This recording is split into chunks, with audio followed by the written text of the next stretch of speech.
Melalui program Buleleng Kali Bersih atau Bulkasi, pemerintah Kabupaten Buleleng bersama Kodim 1609 Buleleng menggelar kegiatan pembersihan sungai di wilayah Lovina, Desa Kaliasem, Kecamatan Buleleng, Bali. Pemkab Buleleng telah melaksanakan program ini untuk ketiga kalinya sejak awal musim hujan. Bulkasi merupakan upaya nyata dalam menjaga kebersihan sungai dan mengurangi dampak bencana lingkungan. Dalam mendukung upaya ini, TNI AD turut terlibat aktif. Komandan Kodim 1609 Buleleng, Letkol Kavaleri Angga Nurdiana SOS MIP berharap kegiatan ini dapat menjadi contoh bagi masyarakat agar menjaga sungai dan lingkungan sekitarnya.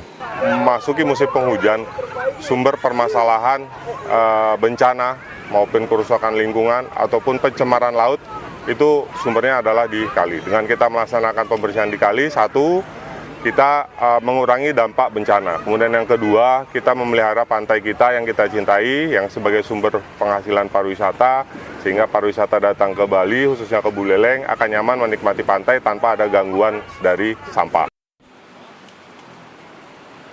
Melibatkan komponen masyarakat, pelajar, dan Sungai Watch, bersih sungai yang dilakukan oleh Kodim 1609 Buleleng itu adalah program konservasi lingkungan yang menjadi salah satu fokus Kepala Staf Angkatan Darat atau Kasat Jenderal TNI Maruli Simanjuntak. Station Manager Sungai Watch Komang Mudiastre yang turut berpartisipasi mengatakan dari data statistik Sungai Watch sekitar 500 kg sampah diangkut per hari. Sampah-sampah itu berasal dari 16 sungai di wilayah Buleleng yang menjadi pantauan Sungai Watch. Ratusan kilogram sampah itu dikumpulkan dari hasil pemasangan barrier di sungai.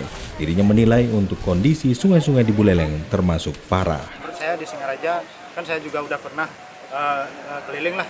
Lihat-lihat sungai gitu, termasuk parah.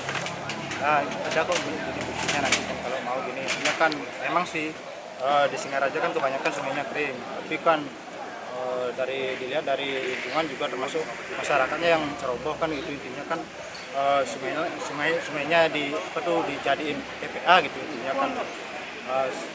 Untuk sekarang sih ini kan belum sih, masih di atas intinya, tapi kan kalau memang musim hujan pasti gini hanyut dia ke laut gitu.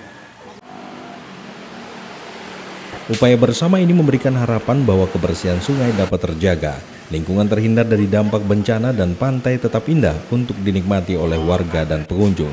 Selain bersih sungai, para personel Kodim 1609 Buleleng juga melakukan aksi bersih pasar. Ada dua pasar yang menjadi lokasi aksi bersih tersebut, yakni Pasar Banyuasri dan Pasar Anyar Singaraja.